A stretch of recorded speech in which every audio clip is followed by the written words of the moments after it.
I tracked all of my auditions for the past year in 2023, and I'm ready to share those numbers with you right now.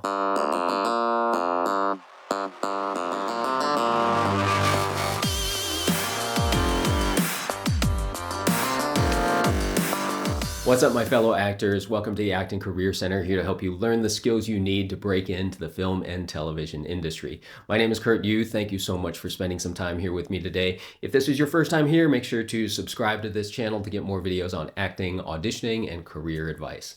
Also, if you haven't already downloaded my free 10-step audition preparation guide yet, you can get it from that link right up top. I call it my audition cheat sheet, and it's my own 10-step process that has helped me book over 80 movies and television shows. So if you want to download that for free, you can get it from that link right there. Okay, so today we're doing my 2023 year in review, where I go over all of my audition numbers and try to crunch those statistics and see if we can draw any conclusions from them.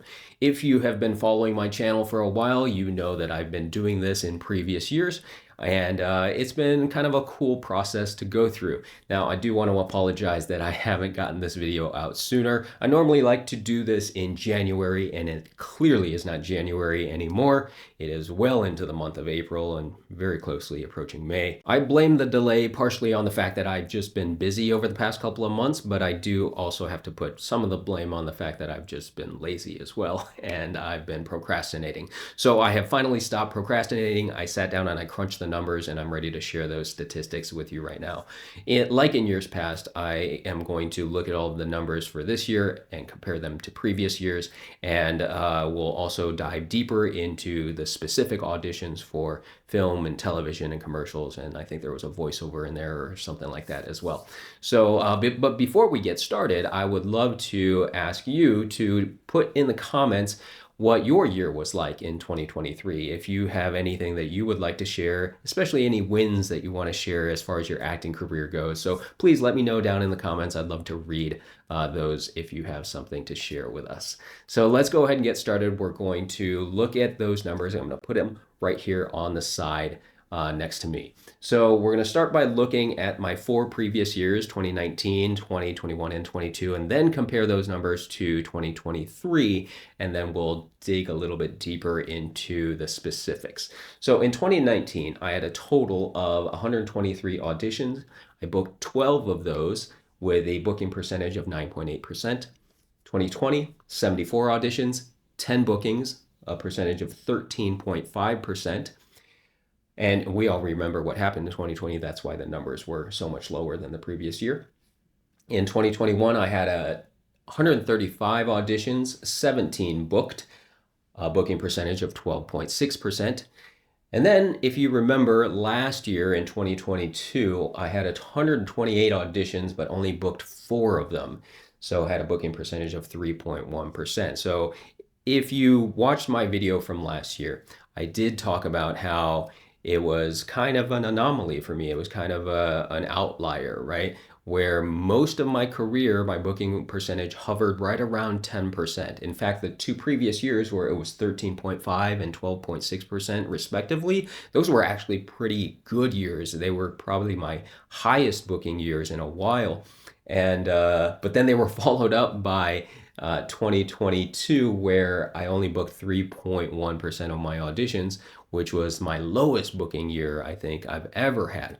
So in that year, in that video last year, I talked about I was hoping that in 2023 my numbers would kind of come back to normal and bounce back a little bit. And so let's take a look at my totals for 2023. I had a total of 64 auditions. I booked 6 of them, and I had a booking percentage of 9.4%. So clearly the numbers, as far as the percentage goes, my booking ratio did come back up to relatively normal. It's right around 10% at 9.4, right? You might be wondering why the total number of auditions is so much lower. Is actually exactly half of the previous year at 64. And you may recall that we had an industry strike last year where there were no auditions and no work for many months. So that's why the total number of auditions is a lot lower. But in terms of percentage, it actually was a bit of a bounce back year for me. Now let's take that total number of auditions in 2023 and break those down into the specific categories. So let's start with TV shows. As far as TV shows go, I had 19 auditions last year, and I booked one of those, and that's a booking percentage of 5.3%. As far as films go, I had 25 film auditions last year, and I booked 4 of those with a percentage of 16%. I had 19 commercial auditions last year, but I booked 0, so that's a booking percentage of 0. And then I had 1 industrial video audition last year, and I booked that 1, so that's 100%. All right, so that is the total breakdown of 2023 in terms of my total, comparing that to the previous 4 years, as well as digging a little bit deeper into the specific categories. So now I think what I'd like to do is to draw some conclusions based on those numbers. What can we learn based on these statistics that we've collected over the past year, and also looking at the previous years? The first question you may have is, why was this year so much better than the previous year in terms of percentage? Why did we jump from a 3.1% booking percentage from 2022 all the way up to 9.4% this year? Well, it's the same answer as why it went from 12% in 21 down to 3% in 2022. And it's the fact that this career is a roller coaster. You've probably heard me talk about this on my channel quite a bit. It is unpredictable, and there's a lot that we cannot control as actors. I didn't all of a sudden become a terrible actor in 2022 and then magically become a much better actor in 2023. That's just the way the cards fall sometimes. But that's the reality of this industry, and that's something that we as actors need to be able to accept and need to be able to live with, and not allow those big fluctuations in this career to affect us mentally and emotionally. So that is something that I think is really important to learn from these audition numbers, is to see that a working actor like myself, who's been in the industry for 15 years, still goes through these big fluctuations in my career, and that's totally normal. Now, another number that I think is really worth diving into is why I booked 0% of my commercial auditions this past year. I had 19 auditions and didn't book any of them.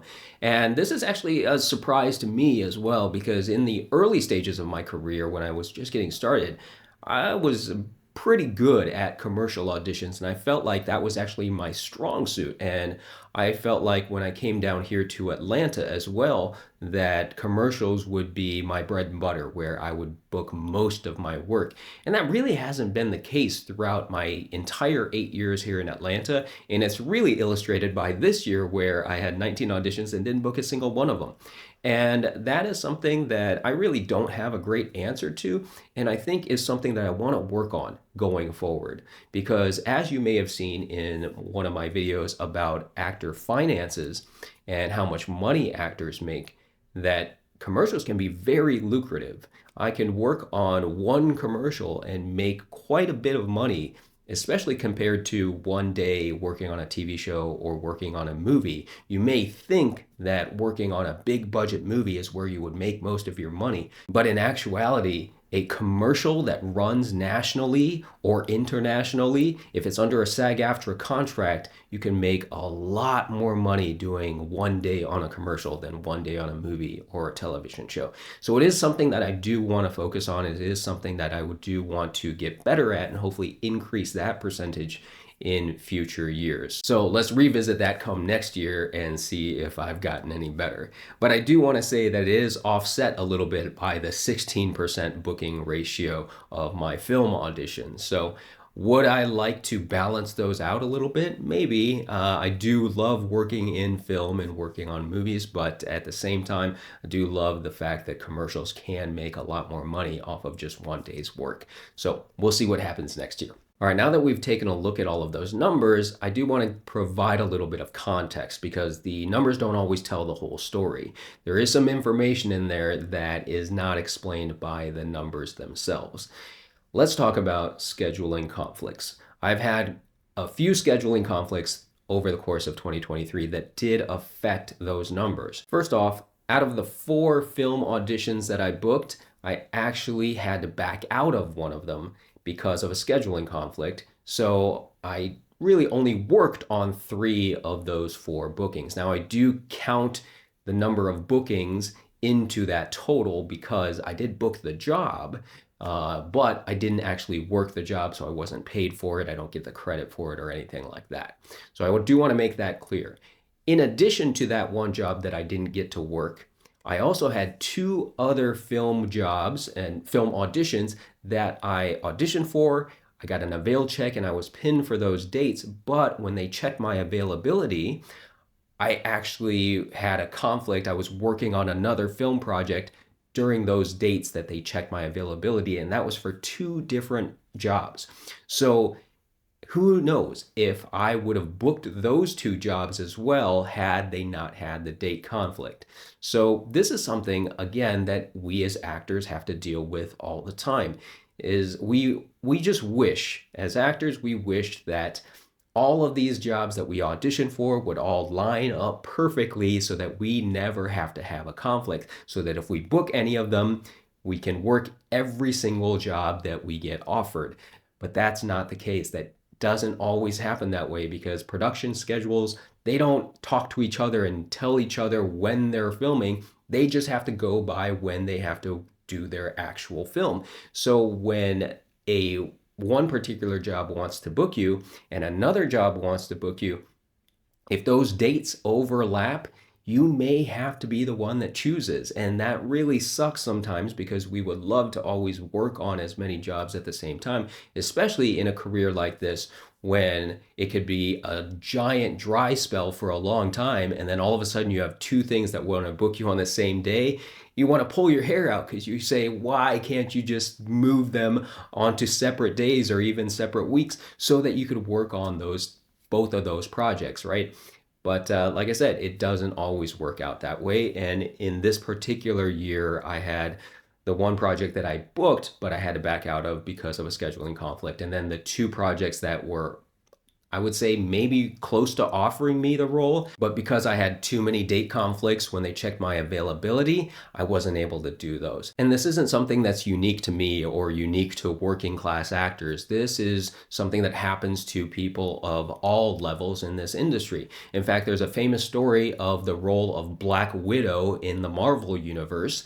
That role is famously played by Scarlett Johansson, but the story is that the role was originally offered to Emily Blunt, but Emily Blunt couldn't take the role because she was contractually working on another movie when they were planning to shoot that first Avengers movie. So she would have loved to be Black Widow, I'm sure, but because she was already working on another movie and under contract, there was a date conflict and she couldn't do it, so they went with Scarlett Johansson for Black Widow instead. Now, another piece of information that doesn't show up in those numbers for 2023 is the fact that there was one particular project that I worked on quite a bit, but I didn't audition for it last year.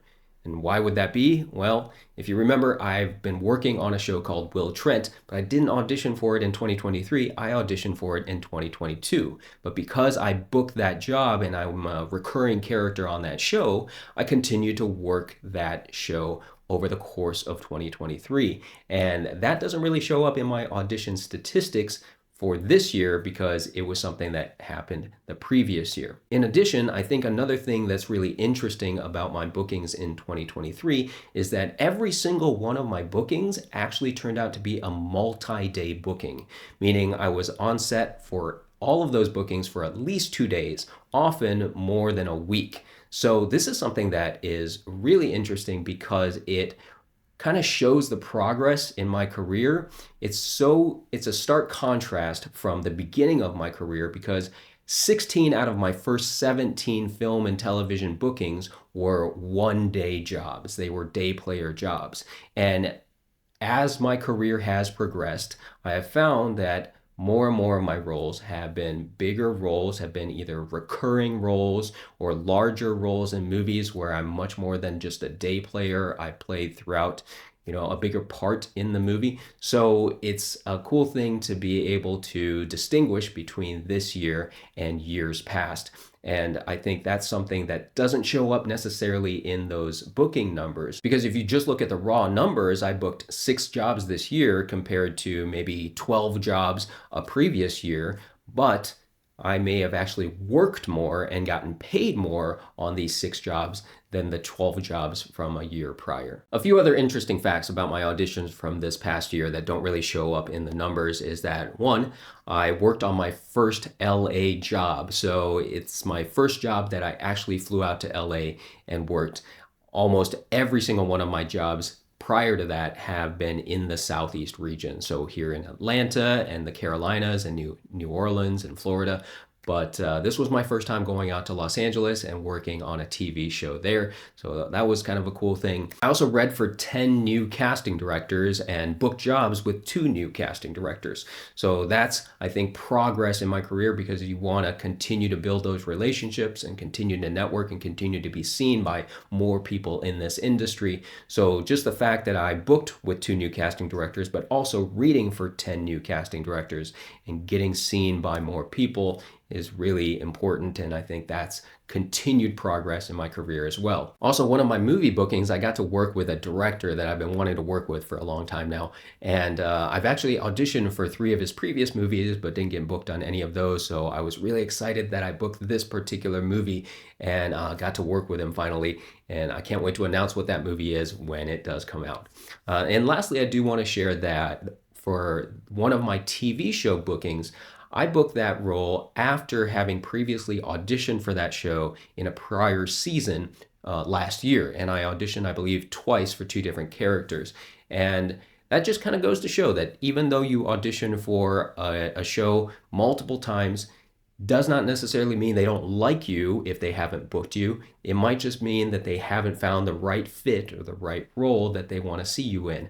One of my friends here in Atlanta actually auditioned for a show 26 times before they finally booked him on a role. That's a pretty good example that if you're not booking on a particular show, but you are still receiving auditions, that it means that they actually like you and they do want to find a part for you in the show. So for me, I did audition for this show that I worked on twice in years past, didn't get the part, and then finally booked this one this year. And in fact, it was lucky that I didn't get those first 2 parts, because those 2 parts would have just worked 1 episode, but this one was a recurring role. You've probably heard me talk about luck as far as an acting career goes, and this is a great example of that, because I was actually lucky to not book those first 2 auditions, because that gave me the opportunity to audition for this role, which was a better role because it's a recurring character. So luck absolutely plays a role in our acting careers, and we don't really have too much control over that. All right, so that was my 2023 year in review. Thanks for being here and joining me and going through these numbers with me and trying to learn what we can from these statistics.